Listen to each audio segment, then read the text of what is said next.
So remember when we left off in the last video, it was 490 BC. The Athenians were standing in Athens staring out at Phaleron Bay where the Persians had tried to come around and get to Athens. And when Darius realized the Athenians were there, he realized he had lost and he went home.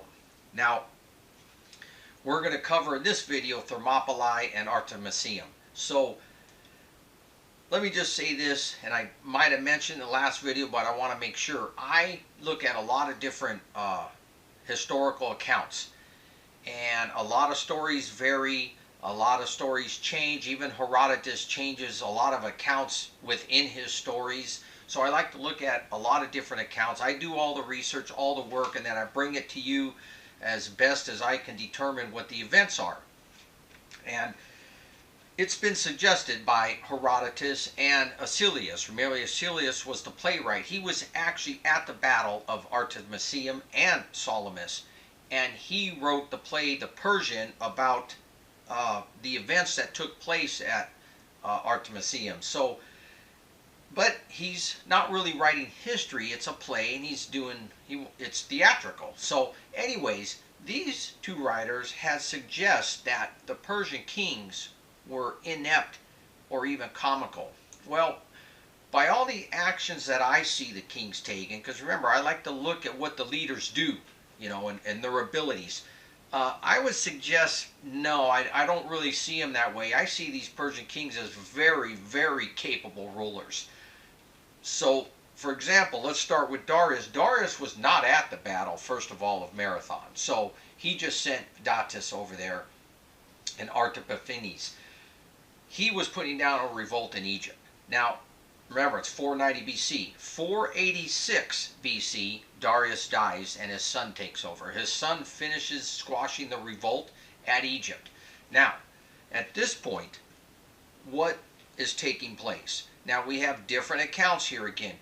Why does Xerxes lead a campaign into Greece to punish Athens? Some people say it was to avenge his father's defeat.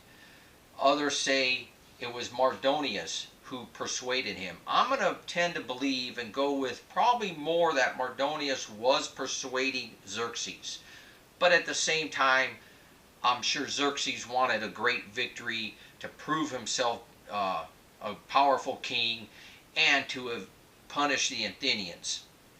So I'm sure it was all a little bit of that. But remember, Mardonius was sacked after his failed campaign against the Macedonians, because the Persian fleet was wrecked off of Macedonia coast. But when Xerxes became king, he brought Mardonius back into power, gave him command, and I think he was like Xerxes' either first cousin or brother-in-law. Anyways, so Xerxes persuaded to carry on another invasion of Greece. Now, Xerxes is in Sardis, okay? Now, the Persian Empire, you can see they dominate Thrace and they own Thrace. So the Persian Empire does start stretching into the Balkan region here. But here is what makes Xerxes a very good leader, very capable.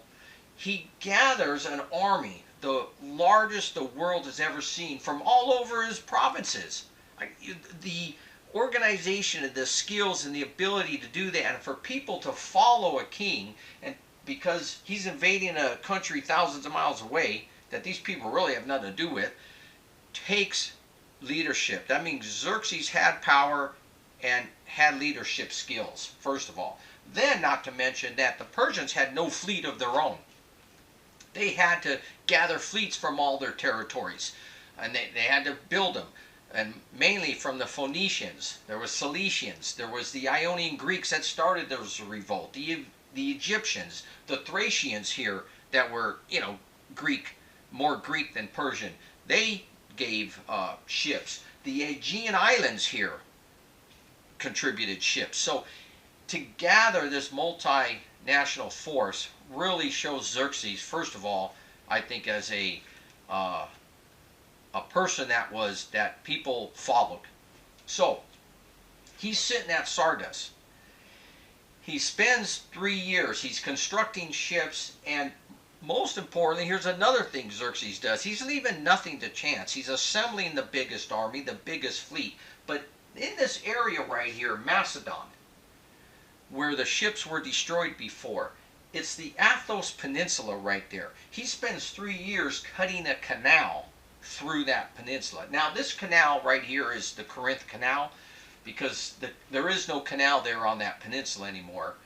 But he spends 3 years cutting a canal. This is what a canal would look like, and this is why it takes so long. He was not going to have the ships sail around these peninsula out in deep waters where ships were more vulnerable to storms and wrecks. So he cut a canal here so he would just go around right here. So he was leaving nothing to chance. He was covering his bases. Second thing, he chose the invasion route not to come by sea but to march by land, basically because he had a big army. But to march even inland was dangerous. Your flanks were left open. You couldn't protect your rear and your supply line very well. So he chose to march along the coast, which was not only something that was efficient and but it was practical. So as he chose to march along the coast, he can use the big fleet he was assembling to protect the flank, protect his rear, and supply his army. So very sound strategy. King Xerxes doing everything he can possibly be doing. You know, there's probably always more you can do, but for the most part, from what we read, he's doing everything that he should be doing. So he leaves Sardis, he goes ahead of the army, they cross the Hellespont, and they're marching through Greece. Now the Greeks are terrified. Now ahead of his army, he's sending out the ambassadors again. He's asking for earth and water from all the Greek city-states, except for Athens. He sends nobody to Athens because he's not offering Athens peace at all. He has sworn to burn Athens to the ground. So as they're marching, scouts are coming to report that the biggest army they have ever seen is marching against them.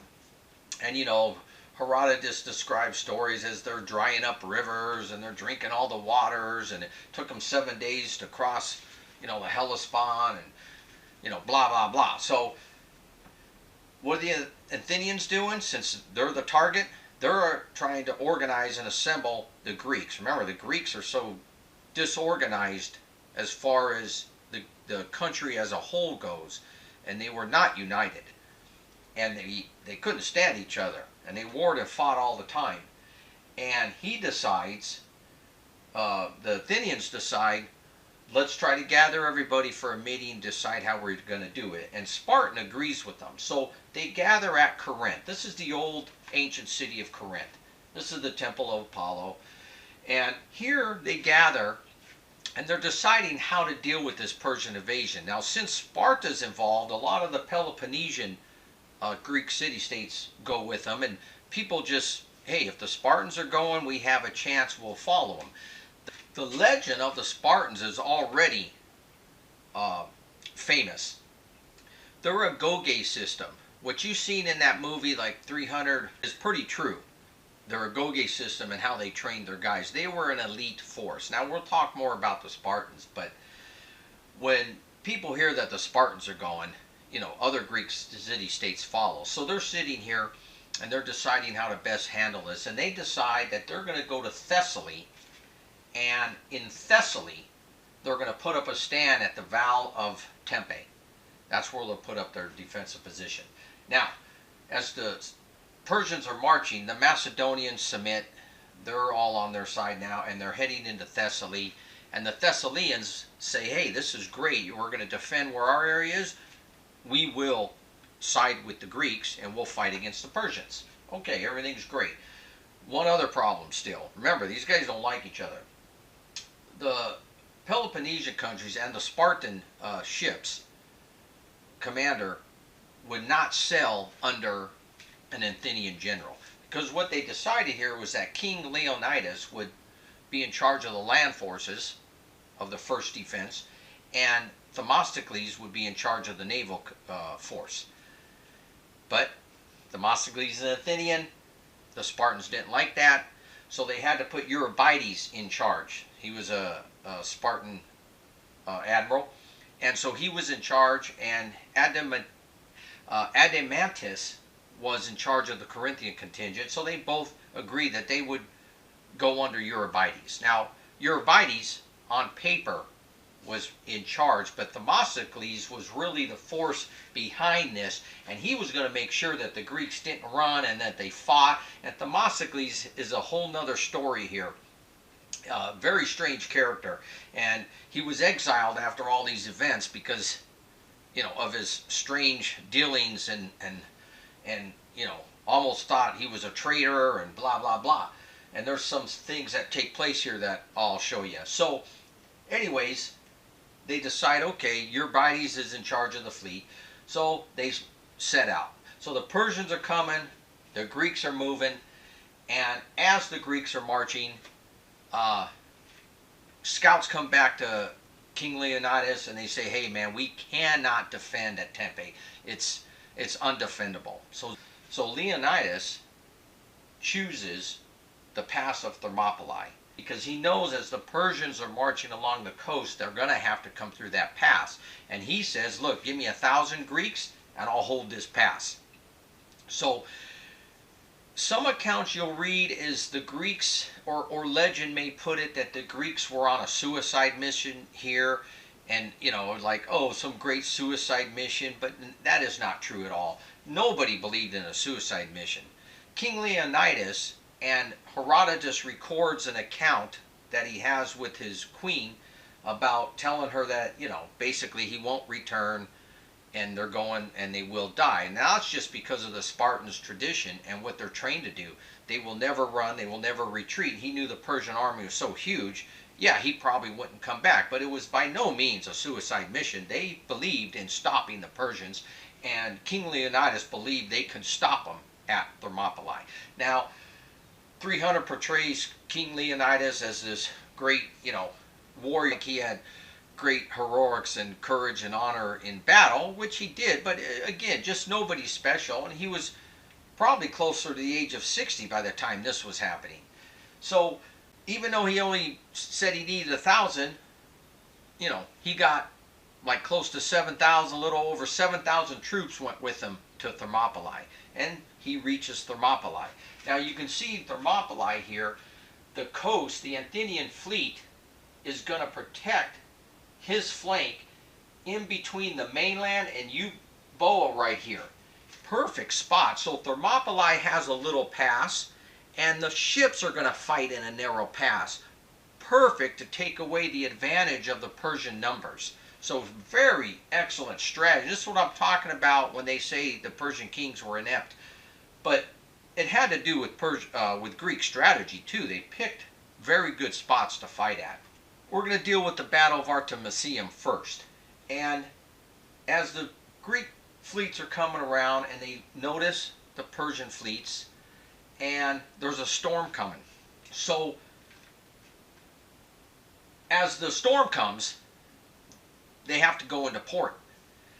Well, there's not enough ports for the 1,207 Persian ships. So they have to row. They have rows upon rows sticking out past the ports. Well, they lose 400 ships in this. Okay, so let's keep track of the numbers. So we're just going to round it off to, there was 1,200 ships, now they have 800 ships. So some start drifting after that into where the Greeks were off of Euboea here, and the Greeks destroy like 15 ships. Now, it still goes to say that the Greeks' reactions after this still showed that the Persians was a huge fleet. So yeah, 800 ships. The Greeks had 271 against 800 sitting here. And Eurybiades wanted to back up way down in this pass. Well, the Euboeans said, hey man, can you hold so we can evacuate our people? You know, because we don't want the Persians jacking us up like they did 10 years ago, right? So Eurybiades says, no, we're not holding. Now, they appeal to the Corinthian commander, Adeimantus, and he says, no, we ain't holding, we're pulling back. So this is one of the most controversial events that takes place here with Themistocles. And they go to Themistocles and they offer Themistocles 30 silver coins and says, hey, can you bribe these guys to stay? Well, here's Themistocles. You would think he would go to them, give them the 30 coins. You know, Athens is in trouble here. The Persians want to come and burn them. He wants to make sure that people are fighting. But he doesn't do that. He takes 5 silver coins and he bribes Eurybiades to stay, and he takes 3 silver coins and gives them to Adeimantus, and then he pockets 22 of them. Eurybiades thought this treasury came from Athens because they were gathering a lot of money from a lot of different Greek city-states or whatever they could to fund the war. So that's where he thought it was coming from, but Themistocles pockets it. So very strange, you know. Very strange when he's trying to defend Athens, right? So he looks a little scrupulous there. So anyways, they get a little minor engagement. Like I said, some Greek ships shifted in. They do sink about, some Persian ships shifted in. They sink about 15 ships. The next day, the Persians say, hey, we're going to go around Euboea, send some ships, and come on the back side. The Greeks are expecting this, and they're anticipating it, and they send 200 of their 800 ships around the backside. Now remember, they lost 15. It's a little less now, so let's just call it 780. They send 200 this way, so there's 580 ships here, 200 coming around the backside. So the Greeks are watching that. Well, guess what? Another storm's hitting. So they go back into port. Well, this force isn't aware of it, and they get caught in the storm, and 200 ships are wrecked. So the Thracians send them like another 150 ships. So their numbers go back up. We'll just call it 700, okay? So they still have 700 ships, and the Greeks pull back a little bit now that Euboea's been evacuated to bring the Persians into a more tighter, narrow area. And the Athenians are reinforced by another 50 ships from Athens. And it was these ships that brought news to Themistocles that the Persian ships were wrecked, that were coming around the side. So now the Athenians have 300 to 700, okay, against 700 Persians. Now they just skirmish for a couple days. Now there's tactics involved in the Navy battles that you might not think, but there is. So like, for example, the Persians tried to go circle the Greek forces since they were larger and fire a lot of arrows. And, you know, like cowboys and Indians. And the Greeks in the middle, they formed their defensive perimeter, the Kyklos. The Kyklos is this perimeter like this with their bows sticking out. Now it is said that the Greek ships were basically rams with a ship built around them. And remember, the Persians believed more in grappling. So as they're in this defensive position, then they start coming out and ramming the Persian ships. So it's minor engagements. There were just little skirmishes. They weren't committing. The Persians weren't sending their whole fleet in here, and because they wanted to wait for their 200 ships to get around. They weren't aware of probably what happened yet. And the Greeks weren't going to go out and force the issue against this large navy. So they were just skirmishing with each other. For 2 days they do this. Finally, on the third day, the Persians must have got news that this force was gone, wasn't happening, and so they sent out an all-attack. The Greeks formed their navy into a half moon, so instead of the whole circle, it's a half moon. And then the Greeks use another tactic. It's called the dikeplus. And the dikeplus comes like this. As you go down the side of the Persian ships, you're breaking their oars, and then you come over to the next ship on this side. This one's doing the same thing to this oar and then coming over to this ship. So they would break the oars. That would cause the Phoenicians to lose control of their ships. They would start drifting, and then they were easy prey. And that's what the Greeks would do. So they're doing this in this battle, and it's successful. And this battle is a hard-fought battle this day, a major engagement. A lot of heavy losses on both sides. I would say there was probably 100 Athenian ships lost, to probably 130, 150 Persian ships lost. So it was a major engagement. Now, the Greeks cannot afford these kind of losses. The Persians can, but the Greeks can't. But they do have to protect the flank of Thermopylae. So Themistocles is in, Eurybiades and Adeimantus, they just want to retreat. That's then. Themistocles is deciding, hey, we need to hold because you got to protect Thermopylae. But then they do receive news from Thermopylae, and it wasn't good news. So they decided to withdraw. So they head back, and as they're withdrawing, Themistocles is leaving inscriptions at every freshwater stop along the way to tell the Greeks, who are helping the Persians, to betray them and come to their side. So at the same time, he's got to keep his force together from all the Peloponnesian countries, the Spartans. He's going to hold these guys together because, again, these guys, if they think they're going to lose and they can't beat this Persian fleet, they're going to jump ship, and go to the other side. So he's got that problem. Themistocles got that problem, and as he backs up, he has to keep this coalition together. So that was it for the Battle of Artemisium. It took place at the same time that Thermopylae was being fought. So now we're going to discuss the battle at Thermopylae. Now back at Thermopylae. Now Thermopylae derives its meaning from hot gates, hot sulfur springs. And for 2,500 years, hot springs have been running out of the mountain here. And it's pretty cool. Oh, they channeled it. Yeah. See it? Yep. And it smells like sulfur. See that? And it's very warm. And the hot gates represents in the pass of Thermopylae, there's 3 areas, and they call them the hot gates: the western, the eastern, and the middle gates. And this is where the land narrowed the most between the mountain and the shoreline.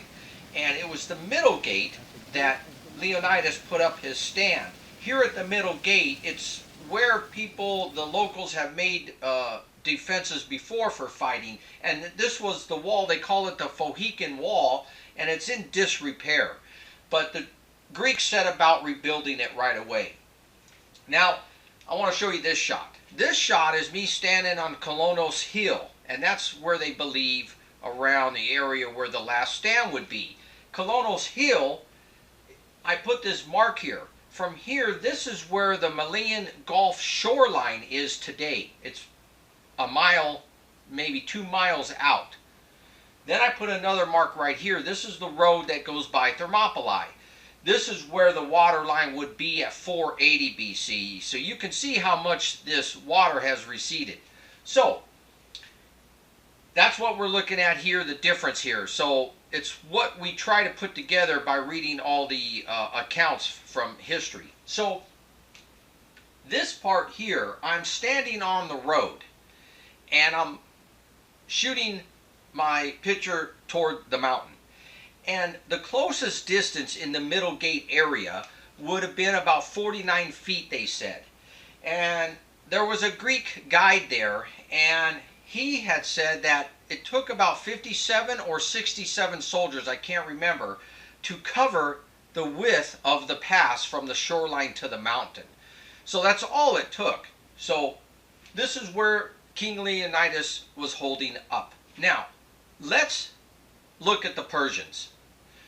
Remember, Xerxes is doing everything that he possibly can be doing. He's leaving nothing to chance. His army is at the highest morale. Why? Because he's marching through Greece, and there isn't an army or anybody that has been fighting them. They all been surrendering. Remember, he's sending his ambassadors ahead. Everybody's scared of this huge army, and nobody wants to fight, and they're all giving in to the Persians. And he didn't send any ambassadors, however, to Athens or Sparta, because you remember when his father did what happened to them. So he wasn't going to do it. He swore to burn Athens to the ground. So the morale of the Persian army is at its highest. Now the Greeks call the Persians barbarians, and anybody else who wasn't a Greek, they were barbarian. But I can tell you right now, the Persians were not barbarians. They were very civilized. And he's marching in good order. He has his Medes and his Lydians, some of his most loyal troops, up at the front of his army, marching in good order. Then there's horses and chariots, and then some of the Immortals, and then Xerxes' entourage would be there. Then some more Immortals. Then the rest of his army and the baggage followers. It's what a sight to see. And Herodotus, of course, plays it up of how magnificent and huge this army is, and that they're drinking up rivers and drying up rivers. So, but the numbers that they give were in the millions. We believe there was about 150 to 200,000 fighting men here. And it's still the biggest army as anybody's ever seen. And he's marching along. Now, Xerxes has got to be in a great move. He's a great conqueror. This guy knows how to conquer territory. He already conquered Egypt, put down that revolt there. He's an experienced leader. He knows what's going on. And he's loving the fact that he doesn't have to fight here. Now, there was an exiled Spartan king by the name of Demaratus. Now, the Greeks didn't mess around, man. If you were even suspected of being disloyal against your city, they'd kick you out. They kicked out Themistocles at the end. They kicked out Miltiades after Marathon. They kicked out this Spartan king. Well, he informs Xerxes that, hey, his countrymen, they will fight. And according to their law, they will fight and die. They will not surrender. So Xerxes is like, okay, whatever. Well, as he's approaching the pass, his scouts, who already scattered out the pass, go back to Xerxes, and they're a little baffled. And they're like, here's what we saw. And we saw Greeks sitting there combing their hair. Some of them were wrestling in the nude. Some of them were practicing drills. They were baffled by it. Even Xerxes doesn't know what to make of this. And Demaratus steps up and he says, look, those are the Spartans. Now, remember, the Persians and the Greeks have fought land engagements, major land engagements 6 times now, and most of them were in Anatolia during the revolt. And the Persians have won 4 of them. And he tells them these are the Spartans. They're going to fight and die, and they're going to stay obedient to their law. So Xerxes is like, okay, as he approaches the pass, he sets up camp outside the pass. Now, there's various narratives of what he's doing for the next 4 or 5 days, because he's not attacking. And Herodotus and Acilius, they play this up as being indecisive and, incapable, but I don't see it that way at all. He's very capable, and here's, out of all the accounts I read, here's what I believe he's doing, and some of this is in the narrative. But I'm just going to tell you what I believe he's doing. Well, first of all, if you're going to set up camp, that means you're stopping for a night or 2 nights. So obviously he's going to do that before he engages the Greeks. That's number 1. He can also be waiting for the rest of his army to catch up and his supply. Now remember, he's in the campaign season. Back in the ancient days, you campaigned from April to September. You could extend it a month here and there, but you really didn't fight in the winter. The logistic problems that he's going to have in the winter for this size of army is going to be pretty drastic. So he knows he only has so much time. Now, no one's quite sure of when this battle took place, but we believe it was in August. That's what I'm going with. It was somewhere around August. So it isn't like he has a whole lot of time left, but he can wait a few days. So he's waiting. He's waiting for his army to catch up, his supplies. He could have been concerned about his navy when they crashed. That storm wrecked their 400 ships. He could have been dealing with that. But personally, I think he was waiting for the Spartans to surrender. And let me tell you why. And I don't remember reading this in the narratives. But everybody's surrendering to him. If he has to fight this group, and knowing what he knows about the Spartans from Demaratus, and whether the Greeks win or lose, if they put up a fight, it's going to really embolden the rest of Greece to stand up against him and resist him. And that's what he don't want. I think strategically he makes a very wise decision. He wants these guys to surrender. If he can get the Spartans to surrender, who's going to stand in his way? So I think that's what he mainly waits for. Now, why that time, I know the movie 300 puts this whole dialogue into it. And Herodotus, remember, he wrote after 30 years of this battle. There's none of that going on in any of his writings. There's no dialogue between the two kings. There's no messages sent. Nothing like that. Now, Plutarch in 2nd century AD, he's the one that first came up with this this dialogue between King Xerxes and King Leonidas. And Xerxes is telling them to surrender. They can go back and lay down their arms. They get this from Diodorus too, who wrote between 60 BC and 30 BC. And he talks of a message that was exchanged between them. And it's kind of long, but he's telling them, you can go back to Greece, lay down your arms, submit to us, and you can live freely. And that's where all that message type stuff came from. There's not a whole lot of proof that took place. However, I will say that I'm sure Xerxes came over, sent his a truce over to the Greeks and asked them to surrender. I'm sure that took place, and I'm sure that's what he wanted. The exact words we don't know. Today, King Leonidas' words were, "Come and take them," when they were asked to lay down their weapons. And that's a famous saying today. The NRA and the Second Amendment gun rights people, they use this saying all the time. But we don't believe that's exactly what happened here. Here's the road. You can see the path. Okay, I'm looking at the pass.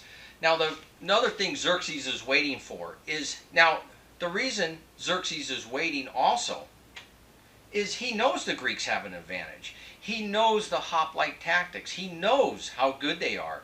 He's not dumb. The pass here gives all the advantage to the Greeks. The Persians did not fight hand to hand. That isn't what they did. They sent in cavalry and they tried to outflank the enemy, or even as a shock force, but mostly to outflank, and they used a lot of arrows, and the infantry were there just to mop up. The Greeks didn't fight like that. The Greeks were hand to hand. Well, the Persians didn't do that. Xerxes, I think, is well aware of this. And that's why he waits. He would rather these guys surrender. Now, just to give you an idea of the Spartans and their bravery, there was a quip made by another Spartan soldier, Dionysus. He heard something about the arrows were going to blot out the sun, and he replied, that would be great if they blotted out the sun, because then I can fight in the shade. So you can see their demeanor here, even when they're ready to face this huge army. They're really loose, they're confident, they're not sweating it, it seems like, or that's how they're playing it off. But anyway, there isn't this big dialogue going on. Xerxes is hoping they probably will surrender, and he waits 4 days. He could have waited 5. It was 4 or 5 days he waits to see if they'll surrender. And he finally loses patience. And he says that's it. He can't wait any longer, and he sends in his army. Now, let's move to the Greeks. Now, right here is at Kolonos Hill, and I'm looking down it. And you can see down the hill, this is the pass that they're coming on. The road is right here. If you look close enough, you can see the road. It's right here on the side. This is where the water would be. So this is the pass. And the Greeks have the wall set up here. And the Greeks' tactics, now these are the Spartans. They took the hoplite phalanx to a whole new level. They're going to be behind this wall, and they're going to protect themselves from the volley of arrows. There's not going to be that many arrows. Because you can see the pass here. There's only so much room to fit, 5,000, 10,000 men as they're charging up the pass. The archers are way, way in the back. You can't send them forward because the Greeks will attack them, mow them down, and waste a lot of their army. Maybe even threaten Xerxes and get into the camp. So you can't absolutely do that. You have to send in the infantry in this pass. Now, again, there could be some arrows, and they would protect against that. They would stay behind the wall. When they saw the Persian army coming at them, the fear of the archers would go way down. The Greeks would come out, and they would get in their formation. And then what they would do still, because there could be some arrows and missiles still coming at them, they would run up 100 yards, then they'd run back 100 yards, and they'd go back and forth on the field because it's hard to hit a mobile target. And as the Persians charged and came at them, the two armies would come and clash at each other. What you saw in 300, how the two armies met and dug into the ground and were pushing on each other, that's exactly true. Now I want to stop here a minute, because I'm going to give you some tactics of the Spartans. What you saw in the 300 movie in the beginning, how they were trained, most of what I can remember, it's been a long time since I watched it, that is accurate. Most of it was accurate, and there was a lot more stuff, but I don't need to go in that. Their agoge system, which means the upbringing, or bringing up in, something like that, it trained their citizens from the age of 7 to 30. They did nothing but train and stay in the barracks with their fellow soldiers. So these soldiers were elite, and they knew what they were doing. Even running the 100 yards and running back, they stayed in formation. And when they clashed with the Persians, they would force the Persians off balance and push them back, and then start killing them, because you can't fight when you're off balance. Now the Persians, for their part, they're forcing in toward the Spartans, 5,000, 10,000 men, and the men in the front row are like this. They can't fight. They can't even move their arms. They're stuck, and they're getting pushed back. They can't even fall back until they're literally dead, and the Persian force starts backing up. They're just going to fall. These men are dead, and they don't even know it. And this is what happens when they engage. The Spartans were very good at this. And once they hit this engagement, and the Persians would start backing up, and they start giving themselves room, the Spartans knew to open up and allow the fighting to start taking place. And that's what they did. This first assault, the Persians were stopped cold, and it didn't probably take long, half hour, and they ran. So King Leonidas regroups, the Persians regroup, they send in a second assault. The Spartans are behind the wall, they come back out, they set up a formation. Another tactic they used is they would run their 100 yards or so, stop, get ready for the fight, and as the Persians were approaching, they would turn around and run the other way. And it is said that Xerxes jumped up out of his chair like 3 times, wondering, that he got the Spartans running. But it was just a feint, and the Spartans would turn around, stop when the Persians were on them, and again, in tight formation, and now the Persians were spread out, and they dispatched them quick and laid waste to them, right? So that was another Spartan tactics. And the second assault failed. The third assault, they bring in the Immortals. The Immortals don't fare any better. After that first day, King Leonidas knew he can hold this pass. Now on the second day, the assaults went the same way. But another tactic I want to throw in there that the Spartans used was a relay system. So when they would come together and fight, the Spartans would move to the sides, pick up their spears, and march down the line sideways like that, and then the row would all move up. And so the Spartans refreshed their infantry. Very good at it. Like I said, they trained for years. They were good at it. The Persians had no such thing. So the second day assault went the same. And the King Leonidas actually allowed the other the other Greeks to fight in the front, and the Spartans got in the back because they wanted to fight too. And the locals there knew of the mountain pass. King Leonidas sent the biggest contingent he had of the Greeks that were there were the Fujikin. There was 1,000 of them. He sent them to guard the pass. The other Greeks that were fighting here, the second most contingent was the Thespians. They had 700. And this is actually a memorial for the Thespians. This wasn't there all that much because everybody always talked about the Spartans, but they realized how much the Thespians put into this battle, and they made a memorial for them. And that's it right there. So the second day, things go the same way. The Immortals are getting beat. There's nothing they can do. Well, you know the story. Goat herder. His name was Ephialtes. And he went to Xerxes for money, and he said he can show him a pass around the battle. So, That's at the second night. At that night, now it's some question if the Persians could march through this pass that they know nothing about at night. But if you're ever out at night, sometimes there's full moons and it's not very dark. You would be, you'd be surprised if you're not out there.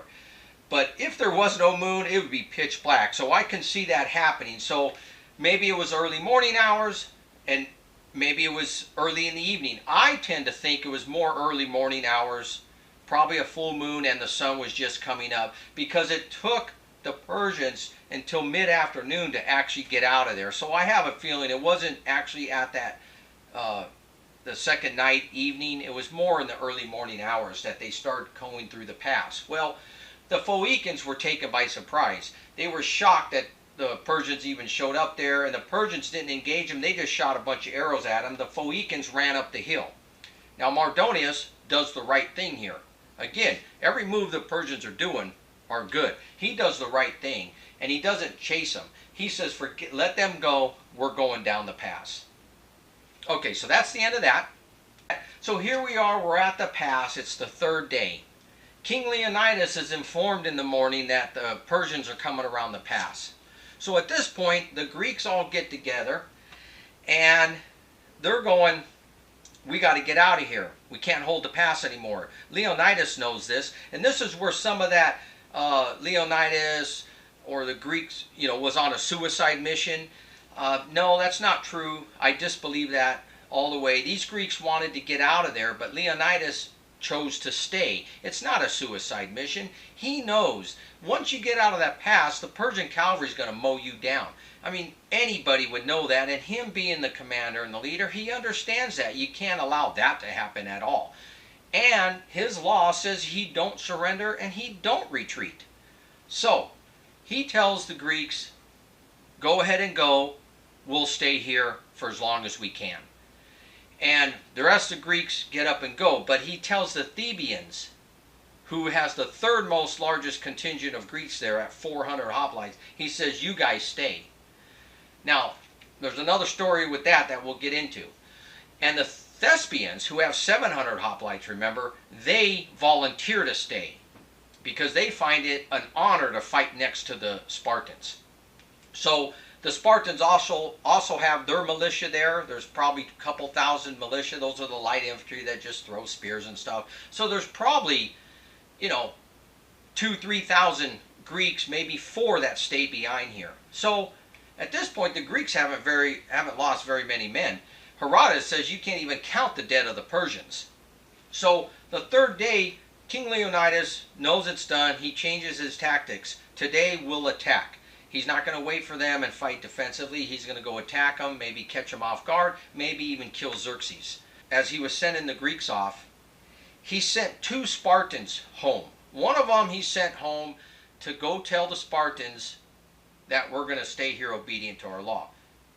The other one, his name was Aristodemus, and he had a disease of the eye, and he sent him home. Now, if both these soldiers would have went back to Sparta, things would have probably worked out pretty well for them, because there was 2 of them and they had orders from the king. However, as they're walking off, the soldier that was sent back to give the message, he hears the charge and the assault, and he turns around and he runs back into battle and he fights. Aristodemus does not. He continues back to Sparta. Now, you know the law of the Spartans. You either come home on your shield dead, or you come home with victory. Well, Aristodemus shows up, tries to tell his story, but he's branded a coward. So he is shamed. He has no friends there. No one will help him out. And he's known after this, according to Herodotus, as Aristodemus the coward. And I bring him up because we'll see him later on in another battle. Anyways, now, it was mid-afternoon on the third day, and the Persians never attacked, which King Leonidas was like, he's probably waiting for Mardonius and the Immortals to come around the backside. And that's what Xerxes was waiting for. But Xerxes couldn't wait any longer. It's already mid-afternoon, and he starts forming up his line. And so King Leonidas decides to assault the Persian line. And what happened with the Thebans? Before the assault, they surrendered to the Persians. So was King Leonidas correct in that not trusting them? I mean, look, if you're there with the Thebans, you could have just ran with the rest of the Greeks. And here's King Leonidas telling you to stay. What was he forcing you to stay? Was he going to have the Spartans attack you to stay? Or he's telling you and ordering you to stay? You could have said screw you and ran. But instead, they listened to him and stayed. And then when they're forming up for their last assault, they decide to not listen to him and surrender. So something's very odd there with the Thebans. So I don't believe some of the accounts that they just didn't want to go on this suicide mission with Leonidas and decided to surrender. I think they would have just ran if they wanted to fight another day. But I do believe they favored the Persians. They believed the Persians were going to win this war. They believed the Persians were going to take over Greece. And that's why most of their city went with the Persians, allied with the Persians. And I think these men favored that. And that's why they were like, yeah, we'll stay. You're telling us to stay. And I think they planned on surrendering to the Persians right here, in which they did. So I don't think the Thebans were really going to fight the Persians in the first place. Now, this gave the Thebans a bad name for years to come, that they helped the Persians. So they really got a bad rap for this. The Greeks are back at the Persian line. They assault, they attack, and they're putting up their last fight here. And the story here differs a little. King Leonidas is killed. We know that he's killed at this one. And either the Greeks, Herodotus, I think, they fought 4 times over his body to see who would get his body, because the Persians were trying, they were trying. I tend to believe the Greeks got his body, took it back with them. Because there are some accounts that after the battle, Xerxes walked around the battlefield to find Leonidas' body, and they found it and they chopped off his head. And the Persians didn't do that normally, by the way. They were respectful of the men who died in battle. But again, I'll get to this point in a minute. But the Greeks, Herodotus says, that last assault died out. Their spears were broken, the swords were broke, or they lost their weapons. They were done for. And the Greeks went to, this is the picture of us looking up at Colonus Hill. They kind of went in that area right there, put up their last stand. So they're huddled up. This is a look at the hill. They're huddled up around this area. And now Xerxes is confident that the Greeks aren't going to fight anymore. They're done for. So he can bring up his archers. He brings up his archers to the front, and he finishes them all off with his arrows. And that is the end of the Battle of Thermopylae. Now, this is a epitaph that commemorates the last stand. Section was put in. They've had various ones there. This new one was put in the 50s, and it says on it, "Go tell the Spartans, strangers passing by, obedient to our law, here we lie." Oh, and let me tell you, after this battle, it did do exactly what Xerxes was afraid of. This became famous, and this was the rallying cry for the Greeks, just like the Alamo was for the Americans, just like Rorke's Drift were for the British. I mean, we could go on to a bunch of examples, but it was a rallying cry. And the heroics of the defense that these Greeks risked their lives for and sacrificed their lives was legend. And the Spartans were made even more legendary after this battle. And it did put fighting spirit into the Greeks, exactly what Xerxes was trying to avoid. So they usually didn't mutilate the bodies, but in this instance, they mutilated the body of King Leonidas, cut off his head and carried his head around on a stick to show the Greeks that this is what's going to happen to you, and try to put fear into them. So that's why they did that. Anyways, the pass is broken through.